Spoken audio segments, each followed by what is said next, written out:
Okay, in this video I wanted to demonstrate some spline modeling techniques, specifically how to create elbow joints for pipes, and there are several ways this can be approached, so let's get started. Alright, so we're going to start off with creating a spline, and I'm just holding down the shift key to make sure I'm getting a straight line. Now all of this, as far as the distance of the line, can be adjusted later. And then we want to go ahead and we're going to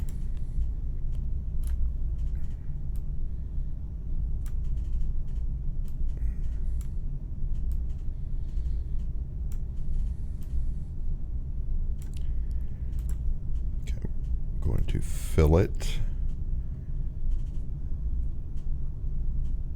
So this is going to be a nice round joint, and then what we're using is the ability to turn a spline into a renderable spline.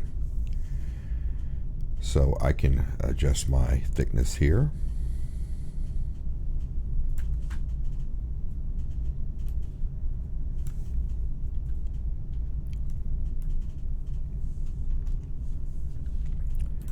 And then we want to go ahead and put a shader on it.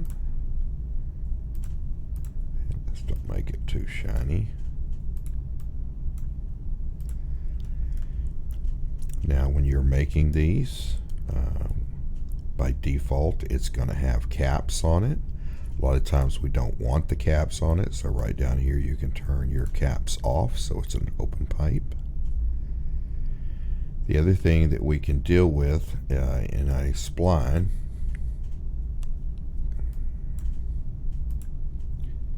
is we can deal with interpolation. Now interpolation is how the spline is subdivided.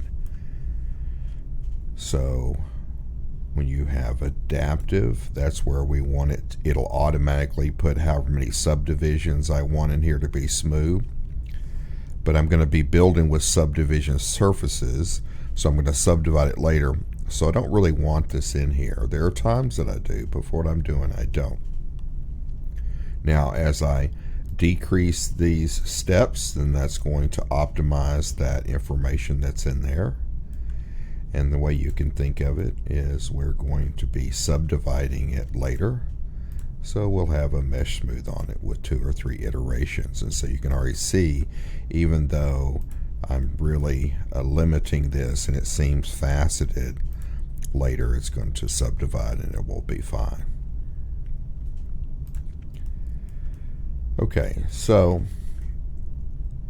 the other thing is that by default, when I go into my rendering, it's got 8 sides, 12 sides. I can make it 8 sides, so I can control however many I want. Okay, I think the default of 12 usually for most things works out pretty good. Sometimes I might want to optimize it, but I can control right here how many sides that's going to be divided into. So I'm being able to control how many this way, and I'm being able to control how many this way. And of course, according to what I'm doing, I can also come in here, and if I wanted this to be longer, we could just slide it up there, like so. And then if I wanted it to have another subdivision in there, I'm doing Alt-X so I can see through it. So I can come in here, and in my segment, I can click refine, and I could put another point in there if I want another point in there. It's just according what I wanted this joint to look like. So let's say this is what I needed to model. Okay, at this point, most of these will have some kind of a flange along the edge. So I can just go ahead and put an edit poly modifier in here, and then I can select this, Okay, and then what I'm going to want to do is to come in here and extrude it. Now I'm going to pull my extrude settings out so I can determine exactly how far out. Now this file is set up for inches with fractions, and I find it easier to set them up using feet with decimal inches instead of fraction inches. Okay, so I'm going to come in here, and just so it's easy to repeat this, and this is a fairly big pipe.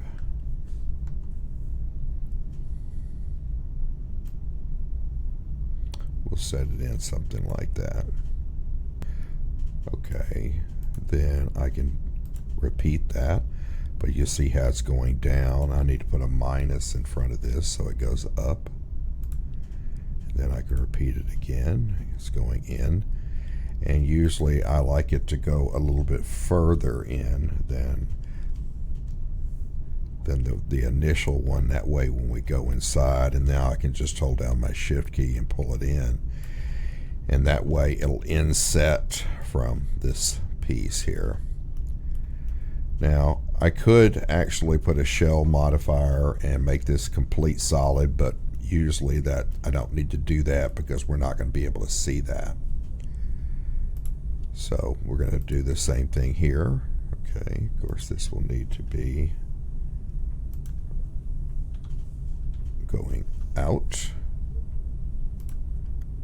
and then again, and this will need to be a minus. There we go. And one more time, and then I want this one to go further in, and then holding down my shift key, pull that in. And so now I've got the lips on the flange, and then we can come in here and put a Meshsmooth on it. Any of the smoothing algorithms will work, so it could be a Meshsmooth, a Tubosmooth, or an OpenSubDiv. And then we're going to want this to have at least 2, if not 3 iterations. Now a lot of times I want this to be more, I want the flange to be more defined. So to do that, I just have to go in and put some locking loops in here. And I'm going to show you some different ways to do this. So I'm going to make a copy of this, and then we'll come back to this one. Okay, so I'm going to be in my selection tool so I don't accidentally pick something I don't want to pick. And I'm going to go here, I'm holding the control key, I want to pick this one, and here too. I'm just double clicking on those to select those. I'm going to want to do this one at the same time. I can do these all together. I can do them separately if I want them to all have a separate curvature to them, but I'm going to do them all the same. So those are all selected. So now I can come in here and put a chamfer on these. And you may see some weird shading anomalies, and that's because there's no depth to it yet, so it's got coincident vertices.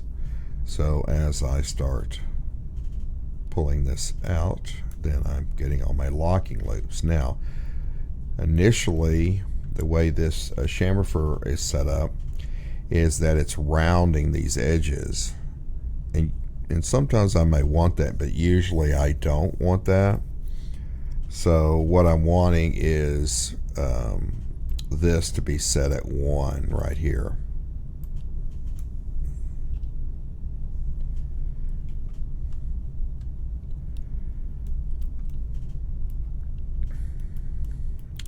Then that'll get me my locking loops.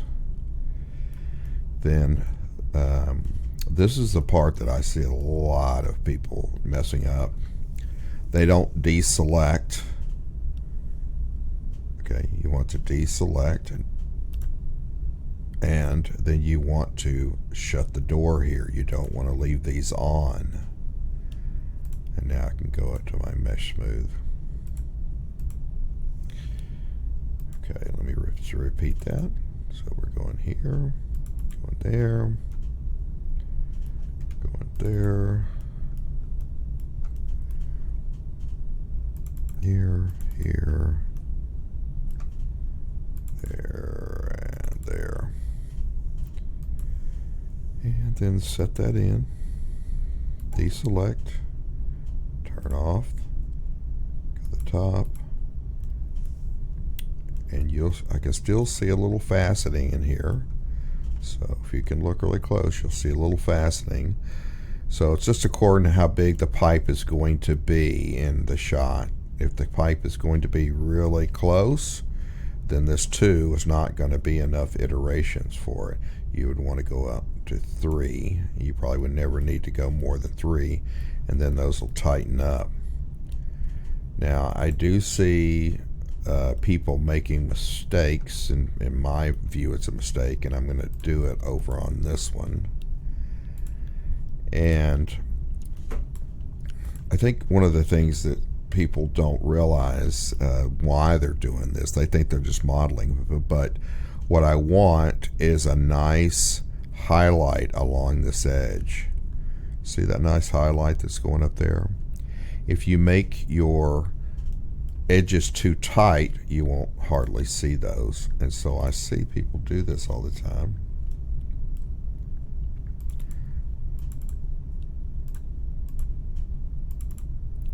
In which they'll come in here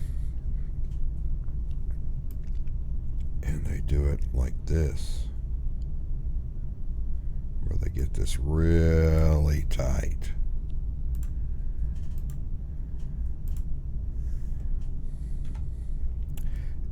And then their highlight is so small you hardly don't see it.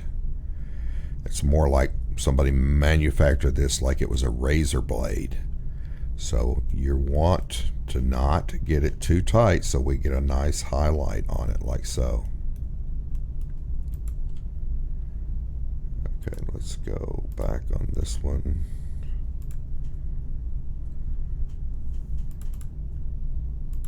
And let's rip those back out. Okay, so this is your traditional method with locking loops, and you can see you've got a nice pipe now, all made from a spline. You can get that nice elbow joint. Now what I've got here is I want to show you a little bit different way of doing this.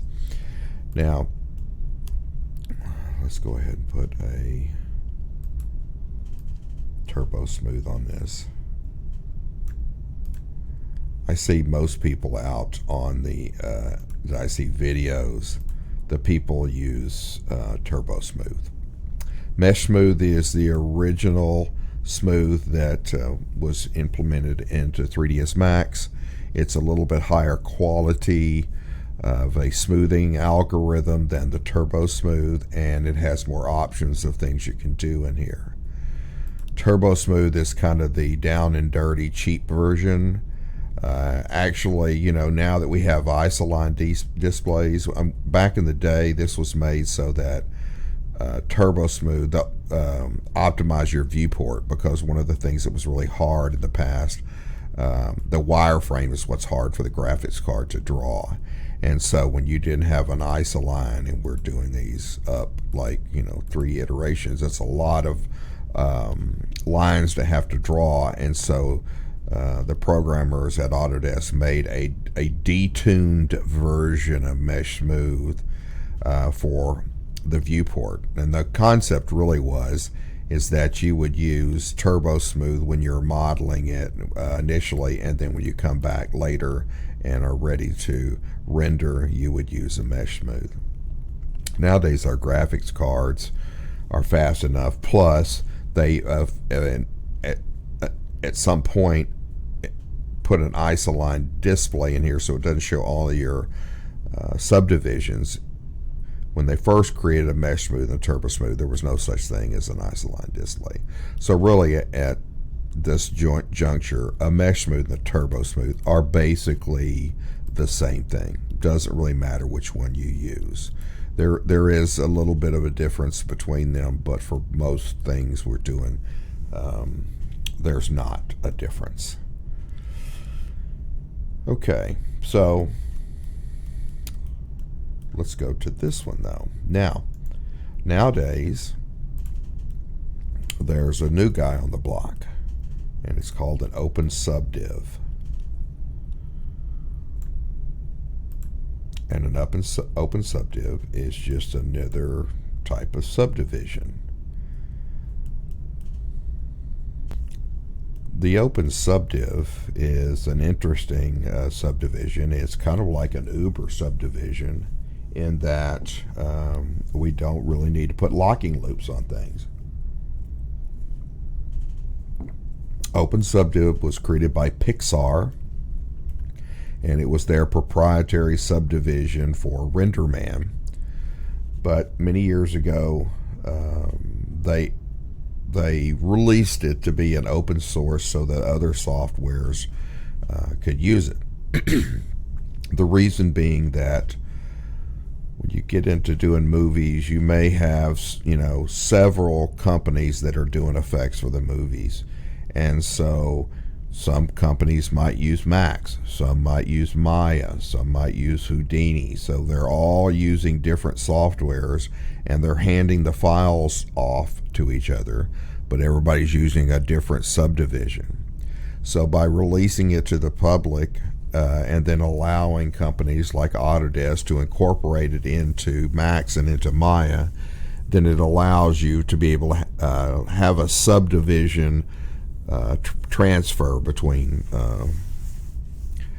softwares, and it all be exactly the same.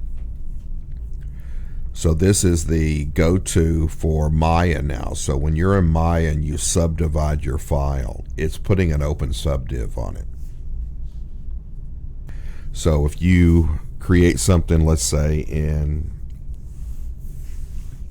Maya, and you export, and you haven't subdivided it, and so you export it as an FBX. When I import that into Max, then it will have a OpenSubDiv on the stack in Max, and so it's an easy way to be able to transport those files back and forth between the softwares, and they'd be the same. So for most practical purposes, it's just another form of a Meshsmooth or a Tubosmooth, but it has a huge difference. I'm going to demonstrate that here. We're going to put another modifier in here, and this one is called Crease Set.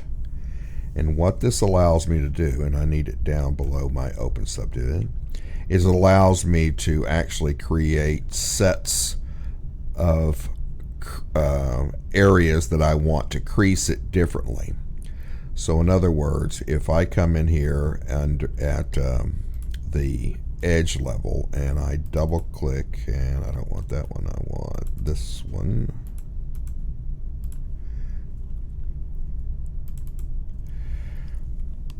And let's say I want the same edge here and the same edge here. I think maybe I would want the same edge there, and I want these the same on here, so I'm going to double click down here and here and here.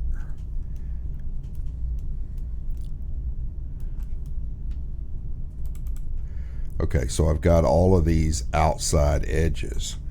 So down here in my modifier, what I can do is right down here on my crease set, I can say create a crease set.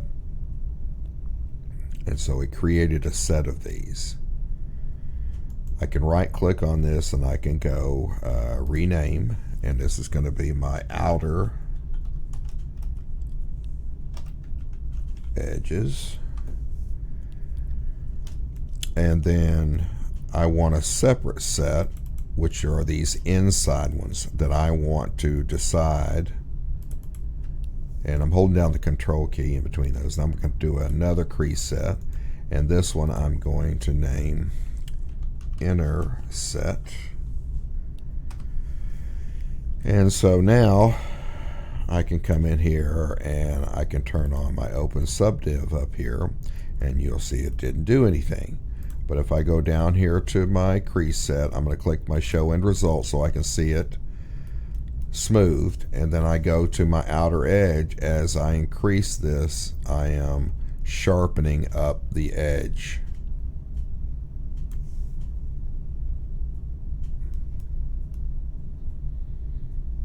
And then I have the inside ones, and maybe I want it to be a little more rounded and this outside edge to be a little bit more sharp.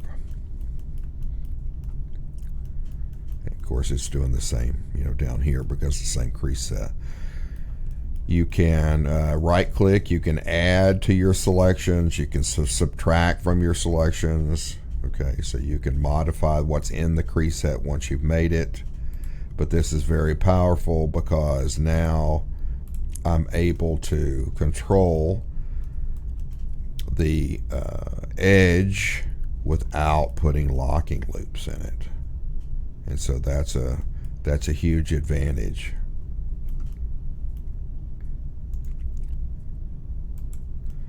So basically, you'll see these look practically alike.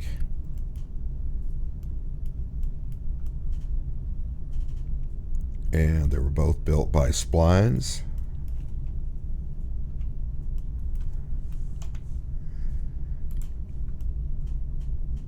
This uses a Tubosmooth, Meshsmooth technique, locking loops. This one uses an OpenSubDiv.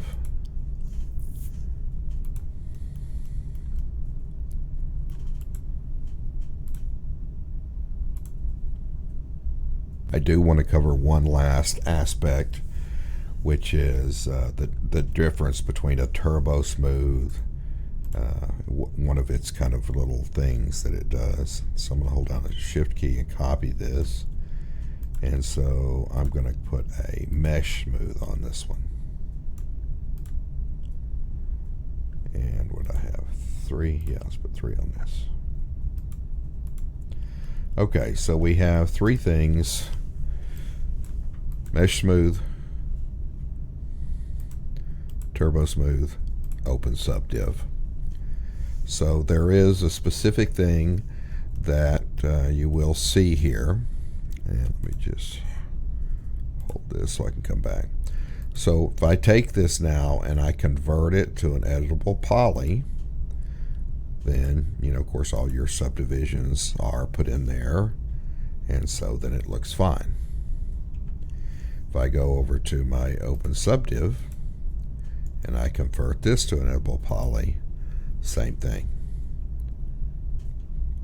However, a Tubosmooth, if you convert it to an editable poly, it will chew it up. Okay. The reason being is that when you convert a Tubosmooth to an editable poly, if you have the isoline on, it doesn't understand how to put all these other subdivisions. I don't know if you have noticed this or not, but when you put a Meshsmooth on something, isoline display is on. When you put a Tubosmooth on something, the isoline display is off. The reason being is that when I turn it off, you can see the other geometry, and now if I convert it to a poly, now they're all the same. So there is a difference in approaching using a Tubosmooth if you are going to be converting it to an editable poly. Then you need to make sure you turn off your isoline display before you convert it. Okay, so that's one way to build an elbow joint with a spline. I'm going to show you some other ones, but that's the end of this first video, so hopefully that helped you. Thank you.